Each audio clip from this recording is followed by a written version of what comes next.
حامدًا و مصلّیًا بسم اللہ الرحمن الرحیم۔ آج ہم اپنی اس ویڈیو میں اخلاق رذائل کے متعلق بیان کریں گے۔ اخلاق رذائل کیا چیز ہے؟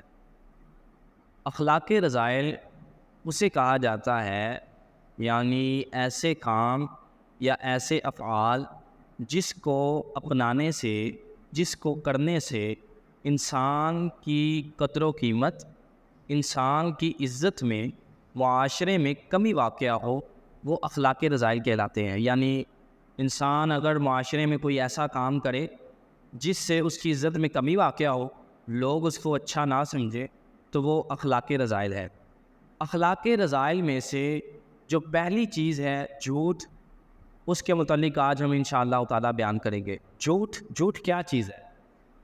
جھوٹ سچ کا متضاد ہے، سچ کا الٹ جھوٹ ہے۔ حقیقت کے خلاف، حقیقت کے برعکس بات کو اپنانے کو جھوٹ کہتے ہیں۔ یعنی سچائی کو چھپانے کے لیے جس چیز کا استعمال کیا جاتا ہے وہ جھوٹ ہے۔ جھوٹ سے دینی نقصان بھی ہوتے ہیں۔ کیا ہوتے ہیں؟ جو جھوٹ بولنے والا ہوتا ہے اس پر اللہ تبارک و تعالیٰ لعنت فرماتا ہے، وہ لعنت کا مستحق ہوتا ہے۔ اللہ تعالیٰ اسے اپنی رحمت سے دور کر لیتا ہے، کیونکہ اللہ تعالیٰ نے قرآن مجید فرقان حمید کے اندر ارشاد فرمایا لعنت اللہ علی الکاذبین، جھوٹوں پر اللہ کی لعنت ہے۔ اب دیکھیں قرآن پاک میں بھی اللہ تعالیٰ نے جھوٹوں کی مذمت کر دی کہ جھوٹوں پر اللہ کی لعنت ہے۔ یہ دینی نقصان پیدا ہو گیا۔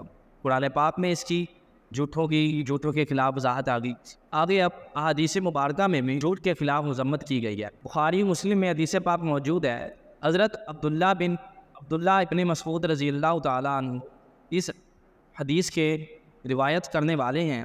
آپ فرماتے ہیں کہ رسول اللہ صلی اللہ تعالیٰ علیہ وآلہ وسلم نے ارشاد فرمایا جھوٹ سے بچو، کیونکہ جھوٹ فسق و فجور کی طرف لے جاتا ہے، اور فسق و فجور جو ہے وہ جہنم کی طرف لے جاتا ہے۔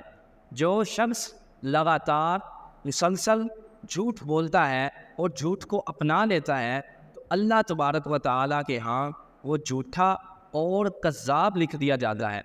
اب حدیث مبارکہ میں بھی جھوٹے کی مذمت آ گئی اور قرآن پاک میں بھی اس کی مذمت پیچھے بیان ہو چکی۔ جو جھوٹا شخص ہے وہ ہدایت سے بھی محروم رہتا ہے، یعنی اسے ہدایت نہیں ملتی۔ جھوٹے سے فرشتے بھی نفرت کرتے ہیں۔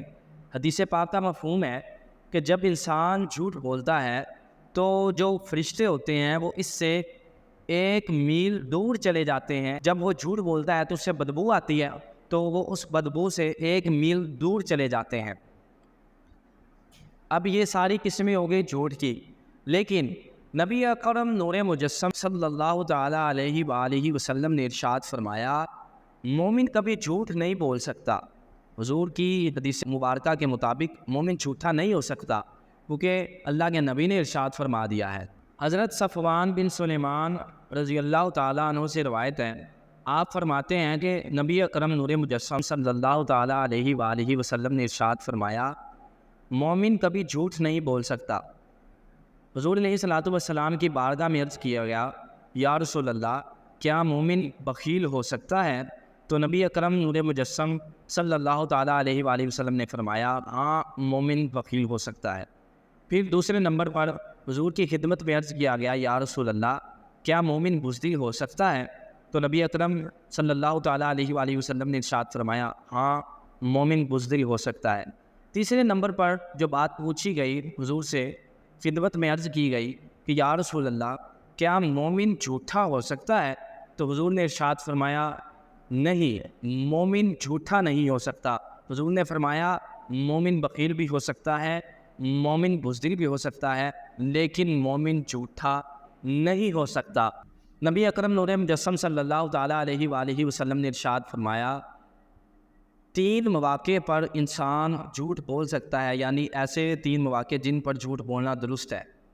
ان میں سے پہلا موقع یہ ہے کہ جنگ کے موقع پر انسان جھوٹ بول سکتا ہے۔ جنگ ایک دھوکہ ہے، اسی لیے حضور علیہ الصلوۃ والسلام نے ارشاد فرمایا بندہ جھوٹ بول سکتا ہے۔ دوسرا کون سا موقع ہے جہاں انسان جھوٹ بول سکتا ہے؟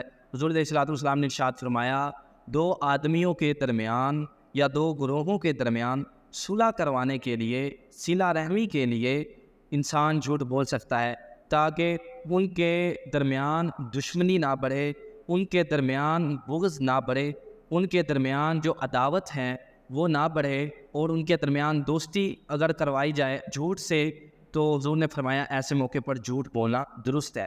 آخری اور جو تیسرا موقع حضور علیہ الصلوۃ والسلام نے ارشاد فرمایا جہاں جھوٹ بولنا درست ہے، حضور نے فرمایا کوئی شخص اپنی زوجہ سے صلح کرنے کے لیے جھوٹ بول سکتا ہے۔